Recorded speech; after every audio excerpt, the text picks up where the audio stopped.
You are listening to Creating Active Lives with me, Sarah Blytho, and my regular weekly guests, and we are all here to share the research, the science, and the strategies, as well as some of the fun, to help you to create a more active life.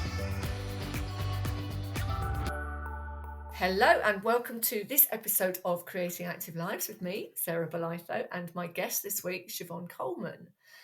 This is going to be a really interesting episode because Siobhan is actually an orthopaedic massage and manipulation therapist, which she'll talk about exactly what that involves later. But she was diagnosed with stage 3 cervical cancer in July 2021, had 5 weeks of chemoradiation, which is quite an intensive treatment, starting in September 2021, and then 3 sessions of brachytherapy, which is kind of like internal radiotherapy, in November 2021. The tumour had shrunk and was no longer present in the lymph nodes, but a biopsy the following year, April following year, showed that it was still present and possibly had grown. So Siobhan then went under a total pelvic exenteration. Now, I'm going to get Siobhan to introduce herself and explain exactly what that is, because it's a big surgery, isn't it, Siobhan? Yeah, it's the biggest surgery any human can have, actually. So everyone's pelvic exenteration is slightly different. So there's actually three different kinds. There's an APE, PPE, and TPE. So I had a TPE. So that's the total. So in my case, my total pelvic exenteration involved the removal of my ovaries, fallopian tubes, uterus, cervix, vagina, bladder, descending colon, rectum, anus. I had an ileocondyly formed, which is my urostomy, and I had a colostomy formed, and I had what they call Barbie surgery. So everything underneath was sewn closed. So yeah, I say, it's the biggest surgery you can have before you need another organ transplanted back in. So yeah, that was Wow. That was really really difficult. Really difficult to go. So everything was basically sewn up, Yeah. and then you were left with a colostomy, obviously for your bowel.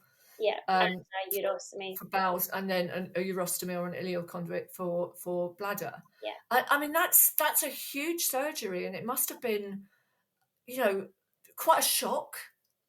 Yeah, because that's not the surgery I was expecting to have. So, what was really funny, was after my initial treatment, or what I call my initial treatment, my chemo, radio, and my brachy, they kind of were optimistic, but there was almost a reservation to how they would always speak to me. So, they would say things like, you're doing really well, but, we just want to keep an eye on this. And I was like, well, I feel great. But I mean, great is a relative term given how awful I'd felt prior to that. And, they were like, we're just going to keep an eye on you because, your most recent scan. So I think I had a scan 10 or 12 weeks after the brachytherapy finished.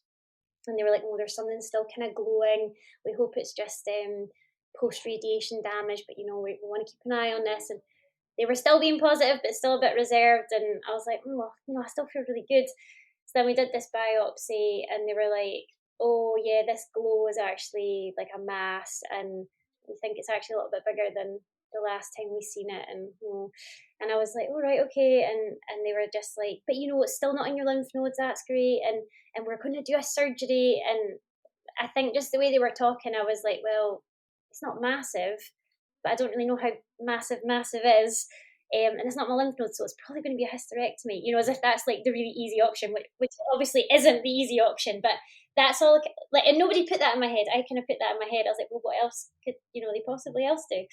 And then I had that biopsy, and then they got me back in to talk about the results, where I knew something big was going to happen because I got escorted from the waiting room by a nurse to the consultant's room. And I was like, normally for all my appointments, they just shout on you and you just go in. So I was like, this is a bit strange. And she was like, are you feeling okay today? And I was like, yeah, feel fine. I'm okay. And she was like, okay, the doctor's waiting on you. And I was like, okay, that's a bit odd. So I went in, sat down, and I had a lot of questions I wanted to ask about a surgery, assuming it was the one I had in my head. And when I sat down, the doctor was just like, we've got a big discussion to have today. And I was like, oh yeah, cool. Like, I'm ready for it. I've got all my questions ready to go. And he was just like, I think we're talking about different surgeries here. Like we really have a big discussion to have.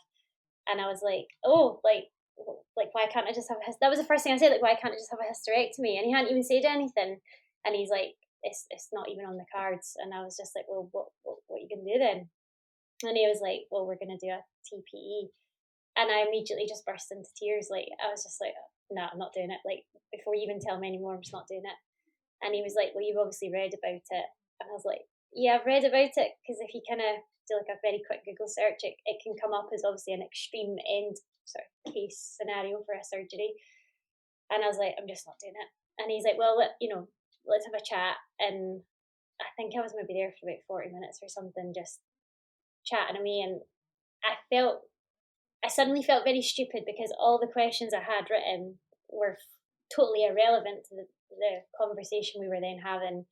And I just couldn't really process what he was telling me. Like, it happened so quickly, and I was just like, nah, I just don't want to do this. Like, I still hadn't recovered from my initial part of treatment, and I was like, I am not prepared to go through this, because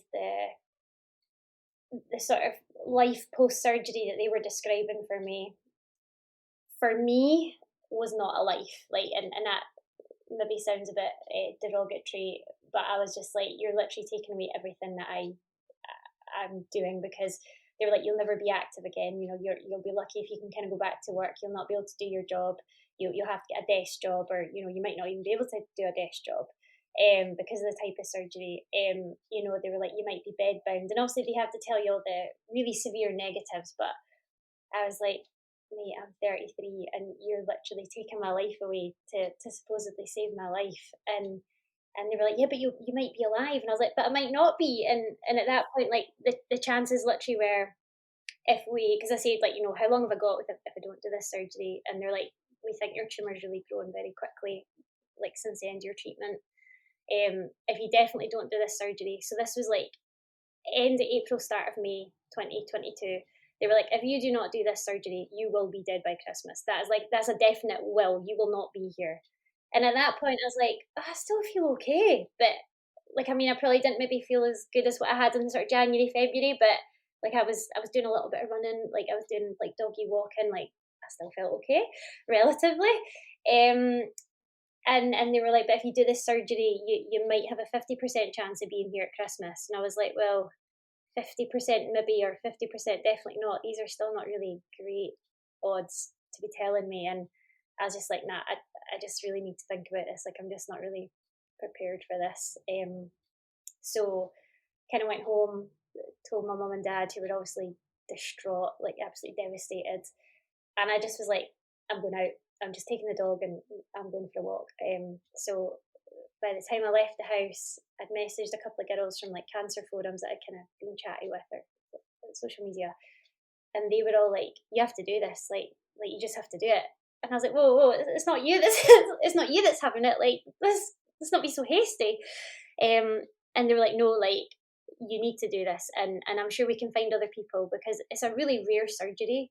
And it actually turns out we believe I'm the youngest person in the UK to have had this surgery. So I kind of did a bit of social media stalking that evening on my walk along the canal. And by the time I got home, I was like, I'm going to do this surgery. My phone was lighting up like Blackpool illuminations. Like, so many people were getting in touch with me. They were from America, like down in England, Wales, Australia, like people who'd all had the surgery, men and women, for different pelvic or gynecological cancers. And they were like, you have to do it. Everyone I spoke to who'd had it hadn't regretted having it. They had potentially had a secondary comeback or a metastasis post surgery, or they were, they'd had some sort of issues post surgery. But even with their metastasis or their difficulties, none of them regretted having it. And that, for me, I was like, right, this is maybe not the way I want to live, but it's going to allow me to live. So I need to do this. And yeah, that all basically happened just within a couple of hours. Like, I just went from I'm not doing it to I'm doing it. And the surgery happened within like 4 weeks or something. It was really, really quick. Like it just, I was taken very quickly. And gosh, but it must have been so helpful to be able to speak to people who'd gone through it. yeah, I can't imagine having. I mean, I think like literally 30 years ago, if I was here 30 years ago, like I probably would be dead. I don't think I would have went ahead with the surgery. I wouldn't have had the communication with people around the world to be able to give me that information. And even things like with the surgery, like I say, not everyone's TPE is the same. So depending on where your cancer starts or spreads to, will dictate how differently it is done. I kind of got the offer of what they call it? I think they call it a vaginal flap, where basically because they remove your vagina and kind of close up your vaginal canal, they can take something from your tummy or your leg and sort of give you a designer vagina for all intents and purposes. And I was just like, nah, that's not going to save my life. Like I just need you to save my life. Like anything that's cosmetic is not important right now. Like just do it, because that's going to make the surgery more complicated, more prolonged, more anesthetic. Like my body's already been battered with chemo, radio, and brachy. I don't need you to do like just save my life. So I opted not to have that. And I know people who have opted for it and don't regret it, and they're happy with that. But I just feel like it wasn't going to be beneficial to my lifestyle at that point. And again, I had a very short surgery. My team were sort of prepared for like a 12 to 14 hour sitting in surgery is kind of how long. I mean, some people's run on longer than that. Again, it depends on where the tumor is located. Sometimes scans are great, but scans are also bad because you don't get that full picture till you're in somebody, and a scan can maybe show you it is an XYZ size, and actually you get in and it's smaller, or it's actually bigger, or it has spread somewhere and the scan's not showing it. So they prepared for like a 12 to 14 hour sitting, and my surgical time was like 5.5 hours, but I was under for about 8 because they were actually working so quickly, or able to work so quickly, that they had to wait on equipment arriving from different theatres because they planned it across the whole day, literally the whole day, and into the night. And they were like twiddling their thumbs, kind of just waiting on stuff arriving for the next bit. So that was pretty cool as well, that they were super rapid. Less anaesthetic, less open to the elements. Just it was all meant to be. So you were active before all of this happened? Yeah, I was really active. Activity was a big part of your Yeah. life. And I think that's also what's helped my recovery, is because of how active I was before. I think like just with any illness, whether it's cancer or something else, like if you can typically be active before you're unwell and can try to continue doing some sort of activity throughout, I do, whether there's any science into that or not, or whether it's, old wives' tale, I do genuinely feel you will recover quicker. And it makes the treatment, I would say it doesn't actually make your treatment any easier, because everyone would say to me, oh, you'll fly through treatment because you're so fit. And actually, I felt, compared to other girls that I spoke to who were a bit bigger than me, because I am quite petite, but the people who had a bit more weight to them and who were less unfit actually recovered a bit quicker, because they had like the resources in their body, like they could afford to lose a bit of weight, and they just had those resources where like I didn't. So when I started losing weight, like I didn't really have the weight to lose, and that then made my recovery even harder because I didn't have those resources to kind of keep like building on. So like after my surgery, it's funny, you think you're going to lose all this weight from the surgery, but actually the amount of weight you lose is quite negligible for all those organs, because they're actually not that heavy.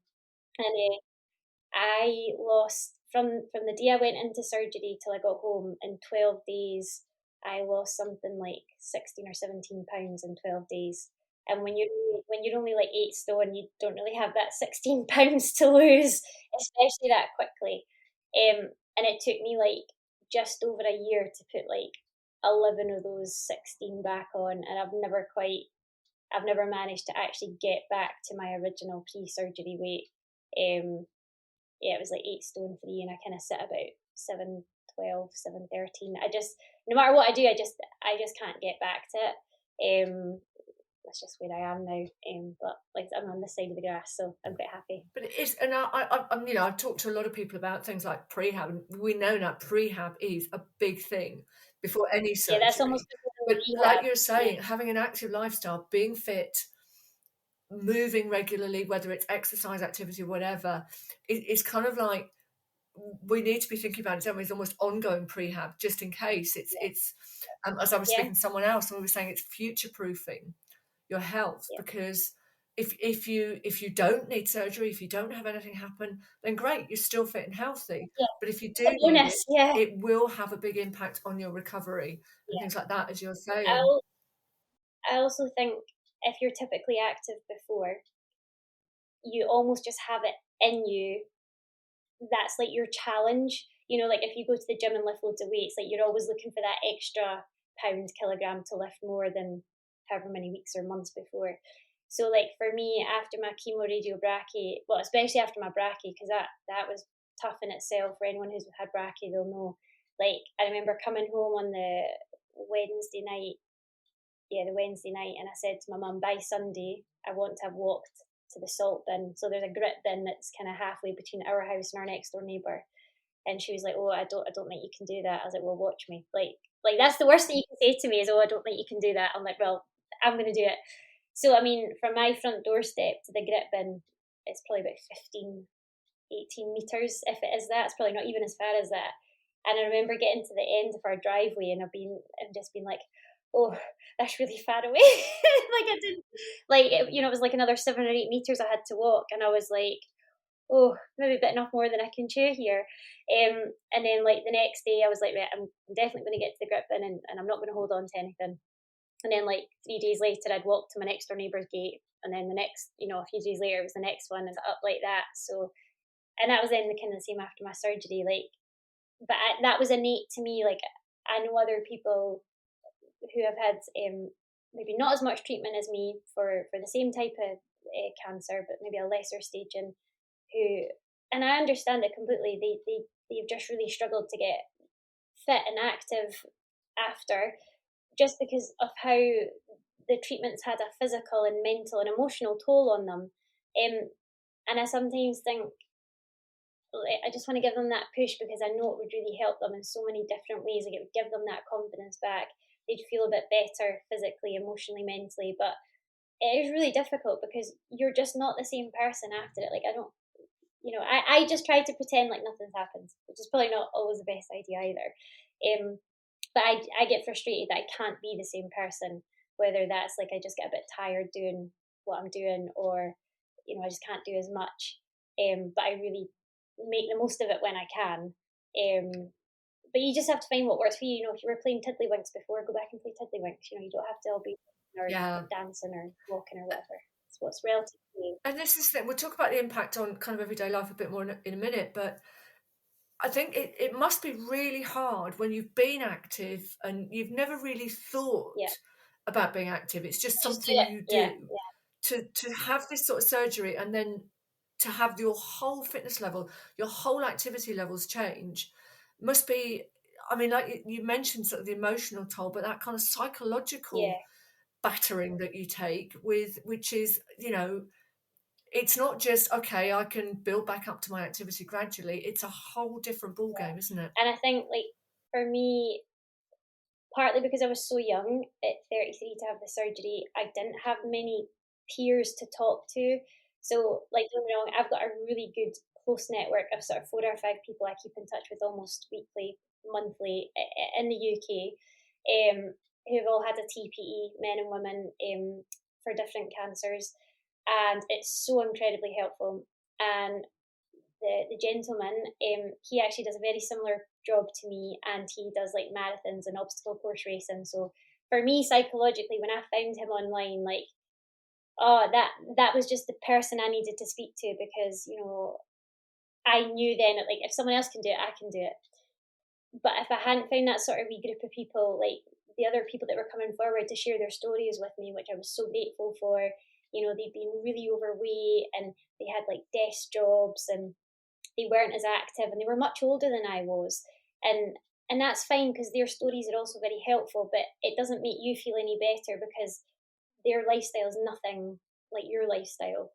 So it's so incompatible, but at the same time, it's like, well, that's another person I've managed to speak to. So it has its helpfulness, but not maybe its reassurance, if that kind of makes sense. Yeah. What support were you given about becoming active again? Particularly, I mean, obviously this is massive surgery, Yeah, but particularly things like the fact that you've got two stomas now, you've got the urostomy and the colostomy, and there are implications for exercise with those, yeah. but also the fact that effectively you've been sewn up, which must have an impact on kind of like intra-abdominal pressure. Yeah, I mean, if I'm honest, I wasn't really given any advice. The advice Really? very much was, well, just take it easy and see what you can do. And I was like, that's one of the worst things you can tell me, because I'm just going to push my limit so far, and then I'm going to break myself.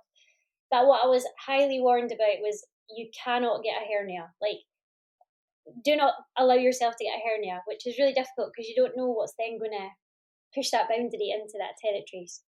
Like, for those of you who don't know, obviously having a stoma, you've got a high herniation risk of the actual stoma herniating outwards.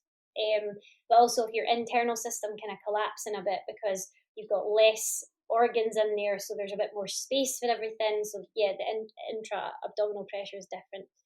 So because I've had so much removed, the best way to think of my body now is like, from my belly button to my pubic bone, it's literally just an empty space. They have built a shelf um, through just like fascia and like a little bit of fatty tissue to keep all my other organs upwards so they don't herniate down. Um, so yeah, I didn't really feel like the post surgery rehab. Well, I'll be honest, I didn't get any post surgery rehab.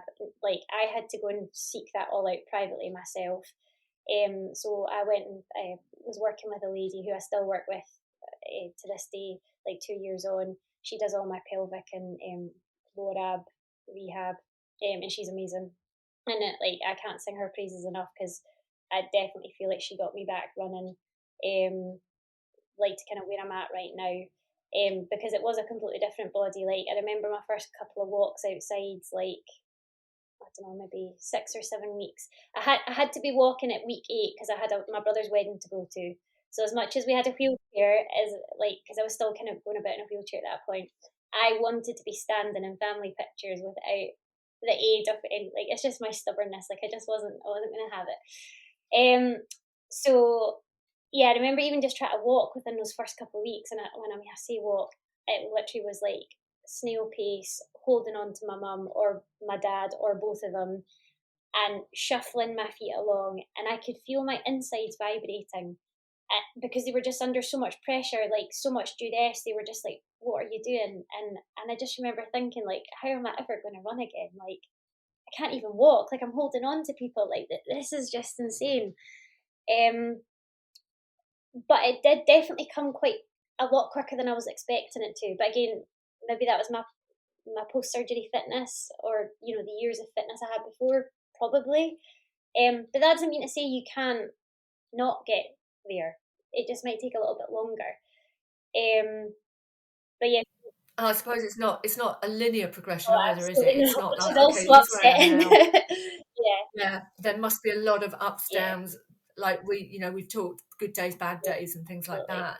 Yeah, I Yeah. mean, there'll be days though I was like, I need to go and do something on my own, because like, I, whilst I'm very grateful to my parents for letting me stay with them, that just became my bubble. Was like me, my mum and dad, and my dog all living together. And they wouldn't even like let me pick up a cup. They're like, "Oh, we'll get that for you. Oh, we'll do that. Oh, we'll do this. Are you okay?" And I'm like, "Oh, I need my own space." So that was also another motivation. Like, I needed to get out of the house. Like, I needed to kind of shuffle along, and it, to me, it almost didn't matter if I was going to hurt myself, because I just needed that space of no one talking to me, and just being out in the fresh air, and just kind of being left alone. And like, all my post rehab that I've done privately has never involved the gym. It's me in my bedroom, with a little yoga ball and a couple of bands, and yeah, just doing body weight stuff. Um, and that's it. Yeah, like, I just my whole goal is to just be as balanced as I can in my new body to reduce the chance of a herniation, and anything prolapsing that should or shouldn't be prolapsing. But whether I would know if I had a herniation or a prolapse internally, I don't really know. Like, I don't know if it's going to feel differently because I don't really have much sensation, so I'm not even sure. So all I know is I just wear some what I call my stoma pants. So pre-marked as like high-waisted compression-y support going out pants. So I wear them when I do any exercise. I wear them when I'm at work because obviously my job's very physical. And yeah, that I feel that's helpful because it kind of stops everything moving. Yeah, that's kind of all I can say about that. I just kind of had to devise it myself. What sort of activity do you do now? So like I say, my job is quite active, but my exercise of choice is running. So on the good days, great, I can run and it's amazing. But like I say, on bad days, like I literally can't get out of bed. And just even a couple of weeks ago, I had to cancel my work diary. I was just like, I can't come to work today. I'm really sorry, and reschedule people for a few weeks later.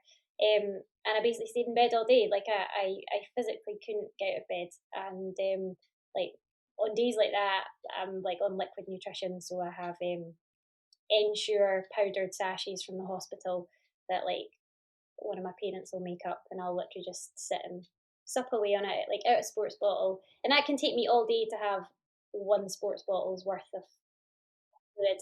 Like it literally feels like the world's moving in slow motion. Like I don't know, I don't know the science as to why I feel like that. I think it's just a combination of a lot of anesthetic in 8 months, a lot of radiation in 8 months, a massively life changing surgery.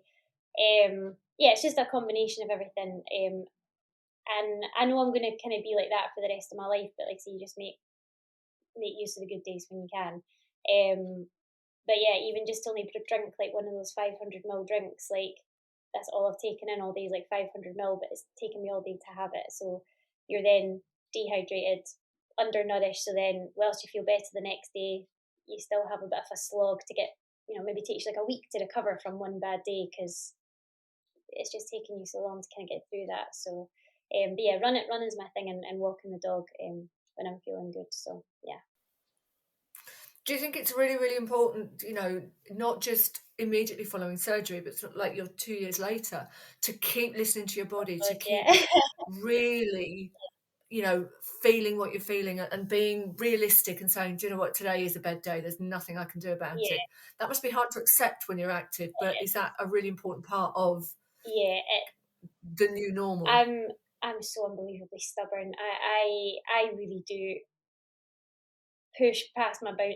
I think definitely 2 years, like I'm slowly really starting to be like, right, okay, this is your limit today, and you just can't do that.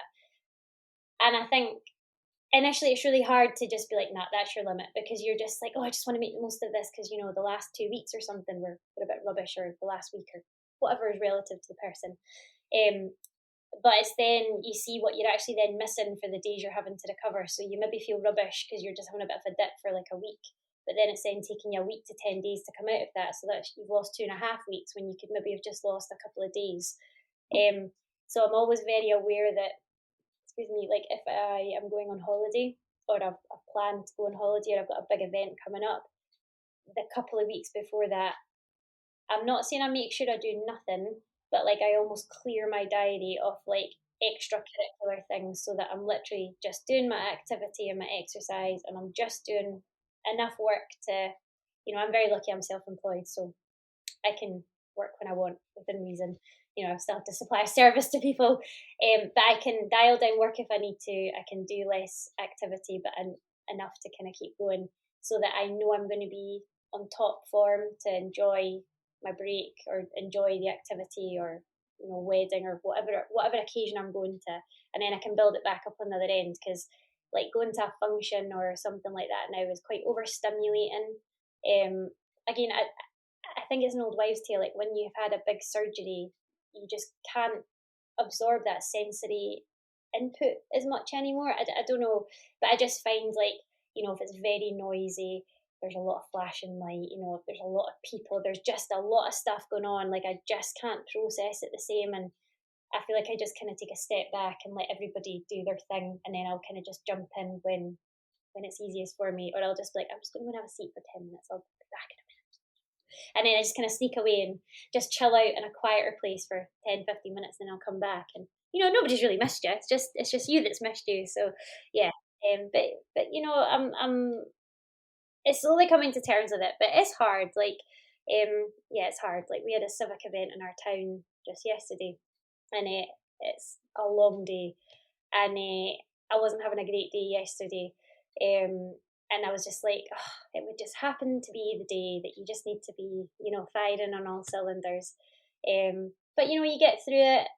But I knew that people knew I was being a bit quieter and a bit reserved, but they're also learning now at sort of 2 years post surgery that they know when I kind of sneak away to just leave me alone, and it's very much appreciated to want to come over and be like, "Oh, are you okay?" But actually, that's just another stimulus to deal with. I just need them to, like, I will let them know if it's really bad and actually I need help, or I need to go home or whatever. But yeah, and I'm finally learning my limits, which is probably very healthy because I just want to do too much all the time. Is this the kind of pattern that you've been told to expect for the rest of your life, or is it something that gradually you will have more good days and fewer bad days, or is it not known? I think it's actually a little bit of all three of those things, if I'm honest. Okay. So I definitely would say I'm not the same person, and I'm not going to be the same person because physically I've changed so much and emotionally I've changed so much. But when I do have a bad time now, it maybe doesn't last quite as long. Like, I maybe get an extra half day of feeling a bit better, or it just, I come out of it a little bit quicker. Yeah, it's a little bit of all those things because they don't really know, because with most cancer statistics, they can only count to like 5 years post, and then once you're 5 years, they're like, oh well, we can stop counting because you're still here. Like, there's never really an awful lot of 10, 20, 30 years, whatever. So it is a little bit of all those things. So a lot of it's trial and error. Like, that's really the only thing you can do, is just trial and error, and your body will very quickly tell you if it's the right or wrong thing to be doing. So is there any advice, like if somebody's listening, or if somebody's listening who maybe has gone through this type of surgery, or knows somebody who has, is there any advice that you would give them? Because it sounds like exenteration, difficult thing to say. It is a massive surgery. It's not just a massive surgery, but the impact of literally having everything removed must be huge, and there must be such an important role for support. Yeah, I always say it again, see through my cancer treatment and my surgery, it's actually much easier to be the patient, because you're literally just trying to get through the next 5 minutes, the next hour, the next 12 hours, the next day, the next week, the next month. And everybody around you feels completely helpless, and they just want to do everything for you. But like, sometimes they just can't. Like, sometimes you literally, the best thing you can do is just lie under a blanket and just be left alone. Yeah, so directed support is very helpful. Support that's kind of just, I don't know, gorillas in the mist type thing is not actually that helpful, because, like, if someone had said to me, you should go to a support group of like cancer survivors, or stoma group people, I probably wouldn't have went to it, because I am ever the optimist, and I'm very well aware that sometimes with chronic pain and chronic illness there can be a lot of negativity. And whilst, again, I completely appreciate why that is, and everyone responds to these things differently, I'm quite a positive, upbeat person, and I know that wouldn't be helpful for me. So what I found helpful was finding people on social media where I could sort of like say hi and touch base and then come away. But like, particularly like going to a support group for me wouldn't be the right thing.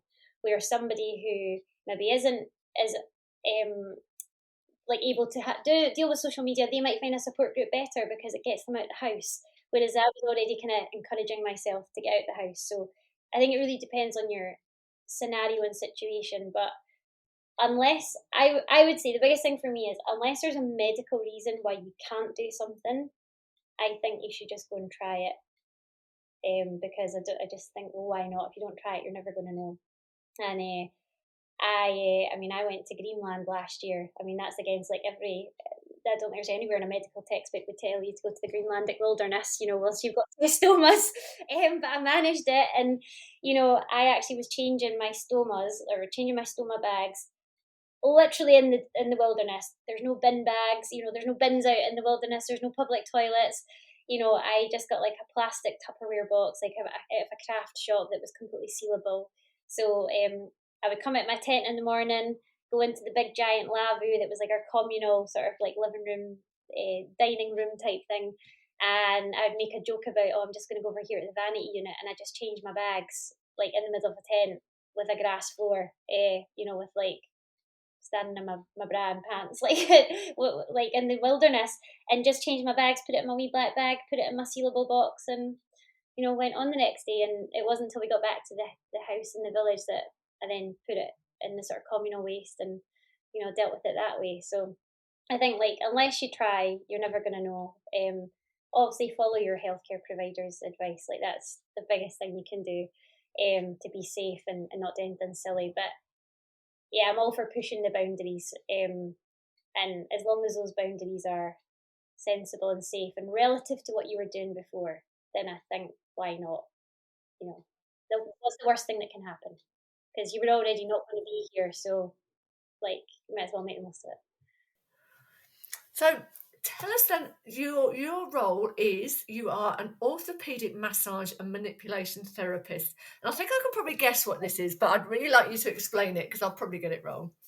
Yeah, I mean, it's kind of like a big mishmash of like soft tissue work, some peripheral and spinal manipulation, muscle energy techniques. It's kind of, I guess, if you mishmash like a massage therapist and like an osteopath or like a chiropractor with a physio, like I am none of these, because these are all protected titles. You have to have went to university to study chiro or osteo or physio. But I work quite similarly to them. So like I have my own clinic, and I deal with youngsters from about the age of 5 upwards to the oldest person on my books is like 92, and then everybody else in between. So yeah, dealing with like long-term chronic illness patients, kiddies who have had a fall, off a bike, off a trampoline, that kind of thing, recreational sports people, professional sports people, and yeah, really everything in between. Like, I love my job. My job's very social, because I get to chat to people all day, and I get to help them. So yeah, I love my job. It's great. And what does the future hold for you, do you think? Oh, what do I think the future holds for me? I'd love to help other people who have to go through what. Oh, actually, I'd like for people not to have to go through what I've went through, because I was very unwell for a long time and was not listened to. Like, I was always at the doctor. I was always getting, probably because of the business I'm in. Like, I was seeking out other therapists to help me because I had just back pain, but this was not like. I would try to explain to people, like, this back pain is not like normal back pain. Like, I treat normal back pain all day, every day. And I would say to them, if I was my own patient, I would not be treating me because this doesn't sound right. And I was fobbed off for a very long time. And it was a thin end of the wedge. Like, you think you're okay till actually you look back and you're like, oh my God, I was a train wreck. Like, I was not well. I actually couldn't do the amount of activity I wanted to do. I was getting very frustrated, and that actually took more an emotional and mental toll on me, because I was like, maybe there's something wrong with me. Like, maybe I am not mentally well, because if I believe I'm this unwell but everyone else tells me I'm not, then maybe there's something really wrong with me. Maybe I'm not safe to be with patients if I can't even control my own pain. Like I had a lot of real serious stuff going on between my ears that really made me question if I should have been doing what I was doing, and was I as unwell as I thought. And actually, it was almost a bit of a relief to get diagnosed, because I was like, yes, I am not making this up. I'm really unwell, and finally something's going to happen. So I would like to raise much more awareness of like you have to advocate for yourself. Like, don't take no for an answer if you really don't think something is right. Yeah, I just want to yes, I want to be accessible to people to a point where they can just get in touch with me and be like, you know, I'm getting a stoma surgery or I'm getting cervical cancer treatment. What's the chat? Like, how do I go about this? And I can only tell them from my experience. And there is a whole community of people out there who might have a more similar experience to them or lifestyle that's maybe more appropriate for them. But I'm always happy to share my story because it might save someone's life. You know, so I'm just so grateful to all the people that reached out to me when I needed help, that I want to be able to give that back to other people. So, you know, if someone hears this podcast or sees my Instagram where, you know, I was wee snorkeling last year, like with my 2 stomas, you know, that's actually a big thing I hear all the time. Oh, can I go in the water with stomas? I'm like, well, why not? Like, yeah, of course you can. You know, like, yeah. So yeah, why not? I just want to help people, because people help me. So yeah. That's, and I think when it comes to activity, there's so much more that you can do than people realise. I know Oh a yeah, previous guest of mine, Caroline, she's got she an ileostomy, but she does triathlons and Ironmans, so she is in the water with yeah, it. And she said there's a lot of support out there, but you really have to find it rather than it being given to you. yeah. It will not So be given it's to you. You definitely have to go and find it. And I think as well, like, I'm obviously quite niche because I have two, and even the reason why I have two is quite niche. So sometimes you read on social media and forums and that, like, somebody will have a bag, whether it's a colostomy or typically a colostomy or an ileostomy. A urostomy is quite a rare thing in itself. So people will have one bag for their bowel typically, and then maybe because they've got an IBD, or maybe they've got a bowel motility problem or whatever, and then they maybe have a cancer or Fowler's syndrome or whatever, and then they have to get a urostomy. So they maybe have had to deal with one bag, and then, you know, some years later or decades later they then have to suddenly deal with a second bag. And I actually think having to deal with two off from the start is actually probably easier because, well, nothing's going to get worse than that. So whilst it's difficult to initially manage the two and it's very overwhelming because you had no experience in it, like, you just know it's not going to get any worse than that. So, you know, you just make the best of what you've got. Whereas I sometimes think people who have had one bag and suddenly have to get a second bag or have their stoma placement moved, that is obviously very distressing because they think, well, I've already had this once. Why am I having to go through it again? Type thing. So, yeah, but there is a lot of information out there. It's just actually trying to find it. I'm not quite sure why it's so difficult to find, but it is. But once you find it, it really is literally life changing because it can open so many doors to you. Like, if you were a swimmer before, there's no reason why you can't go swimming now. You know, I was a runner, you can definitely go running. It's just little adaptations. Like, I never thought about it. Like, I've got an anti-chafe, you know, roll-on thing I put, like, when it's hot in Scotland. Not that happens very often, but if it's too hot and I'm a bit sweaty, get this anti-chafe thing on. And I found when I started trying to run, my bags were chafing my skin just because I'm so small, my bags kind of overlap a little bit. And I wear children's bags just because I'm so tiny, because adult bags just aren't suitable for me. And I don't know, I just kind of took a bit of a brainwave one day and I was like, well, anti-chafe, this is what this is. I'm just going to roll it on my skin. But I also rolled it on the edge of my bags. So every time I go for a run or like a longish walk now, I just put some of this roll-on stuff, and I don't. But my skin's not sore anymore, and like that is such a simple thing, but there's nobody out there talking about it. So yeah, now, like, I remember sometime last year I put a little Instagram post up being like my top tips for exercising with a stoma, and that was one of the tips was get some anti-chafe guard because, like, it's such a simple thing, and if that's the only thing that's stopping you from doing exercise, you know, like, go and buy some. There's always a solution to the problem. it's sometimes, but it's those small, tiny things that make the biggest difference. And I know Yeah, I will put, when the podcast goes out, I will put details of Sarah Russell. She actually specialises in activity and stomas. look at that. I didn't know that was a thing. Yeah, she's really really good, and you know, as she has a stoma herself, so Yeah, she's more than it's familiar always with. more helpful when someone who's got it is talking Yeah, about it. but I will put the details out there for anybody who really wants it, because she's got some really really good advice and support. But again, it's like you say, sometimes it's having that network where you can say, my stoma bag's chafing, has Yeah, anyone got a look into it. solution? Yeah, absolutely. And then people will can't say, well, I do this or I do that. And it's like, oh, wow. Yeah. There needs to be more of a kind of, not just support for somebody with the stoma, but the smaller details, like to do with exercise and stuff. And it's things like there's a specialist gynae dietitian works in conjunction with my specialist team at the hospital. And when I was really struggling with nutrition post surgery and just try to eat and stuff, she kind of gave me some advice, and then I kind of got in touch with her again when I started doing a bit more activity.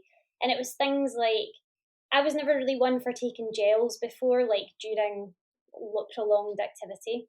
But what I was really struggling with was even if I was doing shorter activity, like I just wasn't able to get the calories in and before it. And she would never mind after it. And she was like, just take a gel before you run. And I was like, oh no, but they're designed for, whilst you're exercising already. And she was like, says who? And I was like, oh yeah. And so the thing I do now is like literally as I'm going out the door, I take a gel, and like and it blew my mind. Like just something so simple, and it completely changed how I felt when I was exercising because gels get absorbed super rapid. So now if I know I'm getting ready to go out the door and I've not had time to eat or I've not been able to eat that day for whatever reason, have a gel completely revolutionized the way I was able to do exercise. And it was just so simple, like changing your mindset from you're supposed to have this during exercise at XYZ intervals. Well, I'm not a normal person anymore, so I'm just going to have it before. I still have it during when I'm exercising, but having it before massively changed. So for the better. That must be because I do know people, particularly when they're getting used to stomas, who will almost avoid eating before Yeah. exercise just so that they don't have any issues with the bag. And actually, a gel would be the ideal solution to make sure that you've got the Yeah, because a nutrients, lot of gels now but have not the bulk. electrolytes in them as well as the carbohydrates. So anyone who's got a stoma or stomas will know that it's so easy to get dehydrated and out of electrolyte imbalance. Sometimes through no fault of your own. Sometimes we all eat something we shouldn't do, and then we pay for it, and suffer for it. But yeah, a lot of people are surprised that I don't really drink very much water. In fact, a day goes past and I don't drink any water, but I drink so much milk. I have loads of milky tea. I have my Ensure drinks. Like I try and have a little bit of fruit juice, not a lot, and that is actually better because for me, I'm not speaking for other stoma patients, but having too much water, you're already out of balance just because you have a stoma or stomas. So having non-water things is actually giving you a bit of extra nourishment, and it's giving you that electrolyte imbalance. So I find that's actually better. I just don't work well on water, and it's probably for the best because I don't really like water. I don't like the taste of it before. So yeah, milky tea, milk, Ensure, that's all good in my books. Chocolate milk, that's a great thing. I love chocolate milk. But I think, do you know what? This is such an important thing because it's not about telling people what to do. It's about people finding out what other people do Yeah, and working it out, trying things to work for themselves. Because you can't say to somebody with a stoma, don't eat this or do eat that, because every doesn't stoma is work. different. The way everybody digests is different. Yeah, But what you can say is, look, when I had an issue with bananas, off the top of my head, because my dad had an issue with bananas, when I had an issue with bananas, this is what I did and this is how it yeah, helped. It's giving people different options to try. It's not saying do this. yeah, It's saying here's a range of yeah. options. Give them a go, see what works for you, and let us know what works for Yeah, you, because then we absolutely. can add that to the Yeah. list of things to try. So when I'm at Because work, they're so individual, aren't oh, they? absolutely. So like when I'm Stomas. at work, I have like if I'm doing what I call a short shift versus a long shift. A short shift, I'll have a 500 ml sports bottle with electrolytes in it. Like I will just not drink water. I have electrolytes, and when I do a longer shift, I have a 750 ml bottle instead of the 500 ml. And even the difference in that was massive because um, whilst I'm not massively sweaty at work, it's just having that balance. Like nobody knows what their rest and electrolyte levels are unless they're getting extreme sports science testing, which is expensive. So any normal person wakes up in a day, they don't know what their rest and base level is. So, you know, just get a wee electrolyte into you, top it up through the day. That works really well for me. But it's all about again finding the brand you like, the flavor you like, finding the sort of mixture that you like, and touch wood. Like I've found a brand that I think works really well for me. And yeah, it is really about trial and error. But saying to people, you can't have this and you can't have that, again, it's one of the worst things because I know myself, I'll go and try it. Probably shouldn't, but I'll go and try it. The only thing I was definitely told not to do was weight training. So I was advised to like I could go and do circuits, or yeah, circuits was fine for. I think it's probably because the amount of stuff I've had removed, and um, yeah, it's just such a big surgery. So because I see people on social media who have one stoma, and typically, again, it's not sort of belittling it in any way at all. It's just a different reason why they've got it. But typically, if they're an IBD patient and they have a stoma, they will typically have an ileostomy. And a lot of them are big into weight training. And I'm all for doing what works for their body, and their medical team's happy with doing. But my advice was, you cannot lift weights anymore. It's far too much intra abdominal pressure. It's too much pressure on the what little pelvic floor I've got, or how much my pelvic floor has been butchered. So, but body weight exercise, great. Circuits, great. Weight bearing activity because I'm menopausal, great. You just have to find what works for you and be sensible with it. And I think sometimes, again, you're saying your pelvic floor has taken an It's an absolute, understatement, yeah. yeah. But obviously, the pelvic floor is the bottom of the intra-abdominal balloon, if you like. It's you've got your abdominals and making up the tube, the sides. You've got the diaphragm at the top, and the pelvic floor is very much the base of it. So if that's just not functional, Yeah. then any kind of weight training, there's no kind of security from the base of the intra-abdominal balloon. So it makes things like a prolapse or a hernia so much more of a risk. So it's there. However, if your pelvic floor is intact and you are working it, everybody, no excuse. Yeah. Then it's a slightly different thing. But again, it's about getting specialist advice, Yeah, isn't completely. it? One thing I've learned recently is I can't do cornering so well. So if I'm on a path that's quite twisty or quite sharp turns when I'm walking or running, I find my balance point is really bad now. So I was always quite clumsy, even as a child. But if you put me in a straight line, no problem. If you put me on something that's quite twisty, just because I don't have that like abdominal pelvic stability, like no matter how much exercises I do to like help with that, that's just not going to be the same, because naturally the amount of treatment, like the radiation treatment alone, has damaged so much stuff. I've got loads of necrotic tissue in there, as well as a lot of surgical trauma. So yeah, like, just put me in a straight line, let me go. Too many curves, not so great. But again, you're only going to learn that by going out and doing it. So, and that might not be the same for everybody. I'm Yeah. trying it, yeah. There's no rule So book. There's no yeah, manual, is there, exactly. for one stoma, never mind two.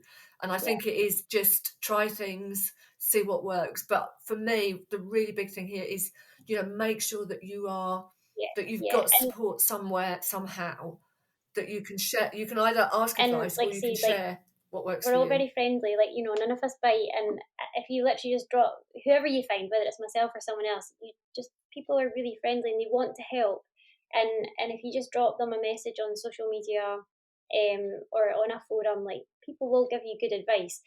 It might not be the advice you want to hear, but their advice is usually well intentioned, because they've either went through it and found it didn't work, or they went through it and found it did work, but found then something else. So, like, one of the best things I actually got told about was like getting like something like a sunflower lanyard. So, see if you like have to travel, whether it's an airport, a train station, whatever, like, you're not sort of shouting it from the rooftops that you've got something, but like, you're just letting people know, actually, I might need a wee hand in a wee minute, whether it's with my bag, or actually, I really need to go and sit down somewhere, or you know I need a toilet or something to eat or whatever. And it's just little things like that. I think the sunflower lanyard cost me like £10. Like, I got a custom made one, so mine's is like, I need a toilet urgently, I need a chair urgently, I might need a help with my bags, and like, I need something sugary, or something like that. And even just having that, like, the comfort of having that, is very helpful to know that you almost don't have to like expose your stomas to be like, excuse me, can someone give me a hand? Like, it's just like, and it's little things like that. Like, it's always the little things that are much more helpful than the big gestures or the big And things. So I think it's the little things that people find out from yeah. experience, not a manual Oh, or absolutely. not, And it's like from a phoning up surgeon. a train station, or your rail company or a flight company, and just being like, I've got this is my situation, can we accommodate this? And I've done quite a lot of flights in the last couple of years since my surgery, and they're all their special assistance teams are amazing. They're so helpful. There's pretty much nothing they haven't came across. So yeah, like I always ask for an aisle seat because I know I have to go to the toilet more often just because I wear pediatric bags because they just don't accommodate adult output. So I just get an aisle seat and I can go to the toilet and not pester anyone as often as I want. And again, that's just literally from experience and speaking to other people. I'm like, guys, I'm going to go travel long haul. What do you do? And they're like, yeah, we do this. I'm like, okay, I'm going to give it a try, and it's worked so far. So yeah. I think that's an absolutely perfect place to stop. Actually, I'm just so impressed by just the fact that you're keeping going and everything, and but also it's the fact that you want to support other people. I'll make sure that your all of your social media details are out there for anybody who wants to get in touch with you. But please do, because Siobhan's really got her experience, and while it's not going to be anyone else's experience, there may be something in it that actually really helps. So please do get in touch. Any last comments? Yeah, just if you want to get in touch, just send me a message. I'll get back to you as soon as I can. Like I'll always be as open and honest as I can with people. And like I say, it's my experience, so I can only talk from mine. But even through my account, you'll find loads of other, because I follow a lot of other baggers or double baggers, and they have slightly different experiences too. So yeah, there's loads of us out there. You just have to go looking for us, and we're all very very nice people. So we'll help you as much as we can. Brilliant. Siobhan, thank you so much for coming on and talking. It's been really, really interesting. And you've been listening to Creating Active Lives with me, Sarah Belite, and my guest this week, Siobhan Coleman. Thank you again. Thank you for listening to Creating Active Lives with me, Sarah Belite, and my guest. Join me each week for more on how to create and sustain everyday activity, and follow me online at Fitness Career Mentor or Fabulous if you're interested in career development and more on creating active lifestyles.